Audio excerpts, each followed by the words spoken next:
entities who are descendants of the Anunnaki, and how it pertains to the Great Solar Flash, which is a CME attack, coronal mass ejections that's amplified through solar radiation and cosmic energy, with the synchronization of the planets, which is symbolic to the intergalactic snap of Thanos, which will cause the tectonic plates to shift in Antarctica and make the ice caps melt, which is the precursor to cataclysmic events on the planet by sea level rising an additional 20,000 feet. But it will also show the resilience of the ancient city of Argartha, which is inhabited by black people. But you got to understand that cold weather is actually manufactured weather. This is supposed to be a tropical planet.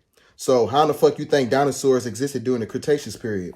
But with all that shit being said, you got to understand that when you want the truth, you got to mix science, metaphysics, theology, etymology, and genealogy with historical context so you can filter out the bullshit that you've been indoctrinated to believe all your motherfucking life. Those of you who don't know what Argartha is basically an ancient black civilization, which is a legendary subterranean kingdom that lives inside the planet. So this geographical landmass is being hidden by glaciers of ice that's located in Antarctica. But there's other ways that you can get inside the planet, and I'm going to show you guys a map of it. You got places like Mammoth Cave, Kentucky. You got places like the Pyramids of Giza. You got the Bermuda Triangle. There's different ways. The Sentinel Island, where the Sentinelese people live at, and those people haven't been in contact with humanity for like 60,000 years, and there's a big ass hole that's inside the island. So anybody that tries to come in contact with them, they kill them off top because they are the gatekeepers of that geographical landmass where how to get to the inner of the planet.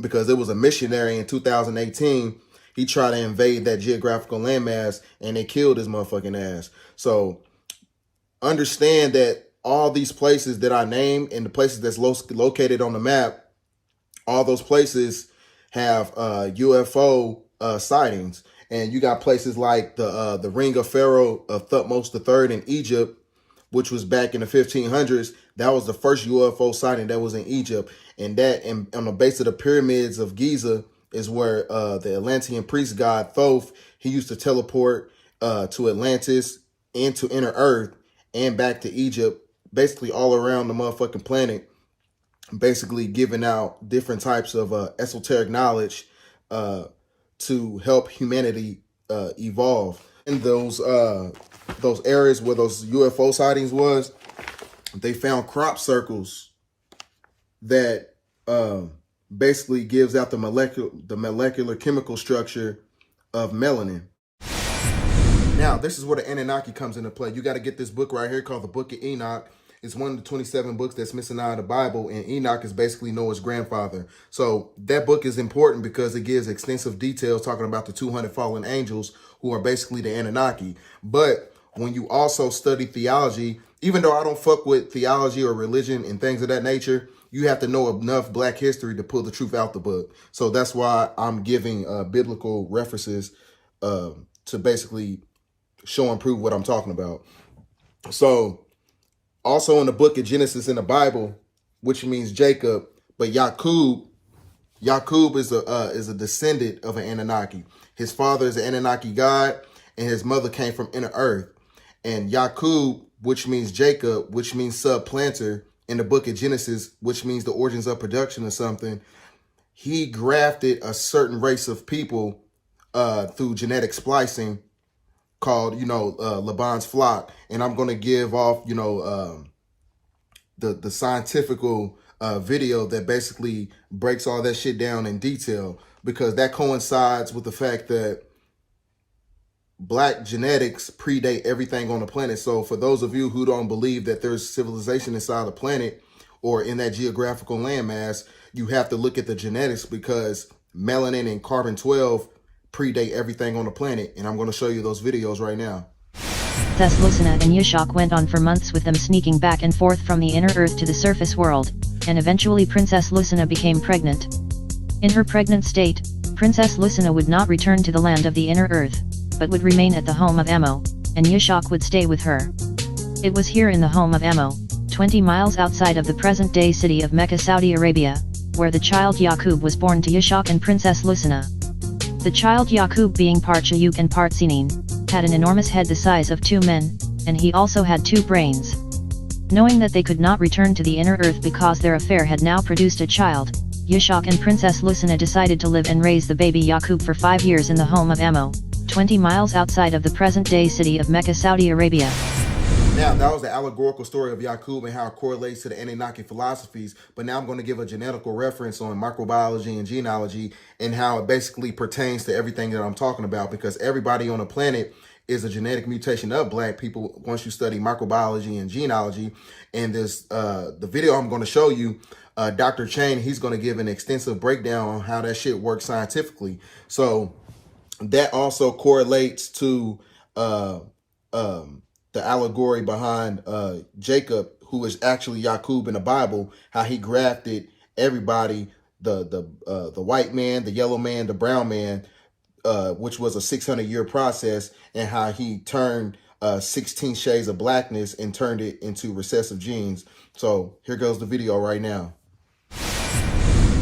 One more important piece of the puzzle was found in 2005, when cancer researcher Keith Chang was studying the black and white stripes of zebrafish. There are a lot of zebrafish in my laboratory because I'm a geneticist and I study how mutations occur, which is how cancer occurs, and I use pigmentation to detect those mutations. By chance, the light skin-colored fish that I used for that research also taught us a lot about how Europeans, how humans became lighter skinned. What Professor Chang discovered was perhaps one of the most important genetic mutations ever found. A single change among literally billions of coded instructions within zebrafish DNA that reduced black pigment from their stripes. Soon after, this identical genetic mutation was found in fair-skinned Europeans. There was a magic moment in this research. When I got back the results that showed that the number and the size and the amount of pigment in the light-skinned zebrafish were all diminished, and the same thing happened in humans. When I opened the textbook and saw that same thing, I began to sweat. Not only did light-skinned people evolve from black-skinned people, but lighter-skinned people, whether they're European or whether they're Asian, like me, were actually mutants of the dark-skinned people. This was remarkable because we had only inferred on the basis of circumstantial evidence that this must have occurred in evolution, but we didn't have any concrete genetic evidence. Now we do.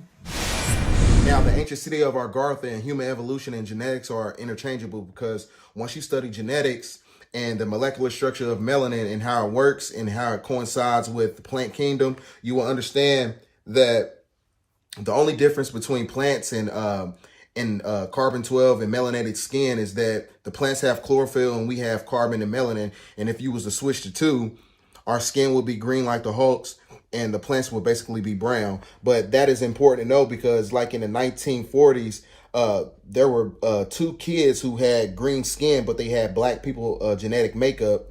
So these 2 kids, they came out of a cave in Ireland, and they was trying to, look for their cattle. And these 2 people from Ireland, they found them. The boy died, but the little girl stayed alive, and the only thing she really ate was beans and stuff like that. So the reason I'm telling you that, within your molecular structure and the photons of your skin, you are able to do things like called ultra fast internal conversion, which is amplified through light energy. So this little girl, she was able to wave her hand across plants and vegetation, and she would create more vegetation, because she had those metaphysical powers. So that's where a lot of these stuff that you get from the superhero movies and stuff like that, all that shit is based around the genetics of melanin. When this great solar flash happens, it's basically going to upgrade the series of biochemical reactions within your molecular structure, and it's going to harness your biofield to where you can speak things into existence, and to where it's going to upgrade your whole DNA codes. So just like how you got junk DNA, that's what the solar radiation from the sun is going to amplify that junk DNA to where your genetic codes is going to remember to where you can do stuff on a metaphysical level, like telepathy and be able to move shit with your mind. So that's why I said all that shit pretty much correlates with everything with inner earth and Argartha and genetics and things of that nature. Now, you must understand why they've been given extensive details about extraterrestrials in increments, because all that shit, what I'm talking about, basically correlates and is synonymous. Because when that great solar flash happens, they're not going to be able to hide that ancient civilization, because that's the biggest gateway, which is at the top of the planet where Antarctica is at. But this corona mass ejection, this CME attack, is basically nature's way of taking its course and putting the planet back in balance, because a CME attack in itself is going to shut down the biotonic grid nodes all over the planet, to where you're not going to be able to use electrical devices or anything. So you won't have to revert back to minimalism. So I advise everybody, within between 2020 and 2025 to get your motherfucking shit together, galvanize your resources, so you can, so when this CME attack happens, you will be able to, be more resourceful to your family and yourself, so you can prepare for these types of cataclysmic events that's going to happen on the planet, because this is going to be the precursor to the motherfucking economy crashing, and this is how they're going to usher in the digital currency and eradicate the American dollar, because they're not gonna be like, oh, we got the American dollar today, then 2 weeks later we're going to digital currency. No, they're gonna have to shut this whole motherfucking down. Like, this whole system is gonna have to fall in order to develop a new matrix. So I appreciate y'all watching this video. So like I said, man, you have to be a detective when it comes to certain information. That way you can filter out the bullshit and understand what's going on the planet. So with all that shit being said, thanks for watching. Like, share, and comment, subscribe to this channel, share this video, get this video out there, because like I said, there's a lot of hidden Black history that's in Antarctica. So, and they hiding that shit with manufactured weather, because it's not supposed to be cold on this planet. So they hiding it with glaciers of ice. So share this video, get it out there. Thanks for watching.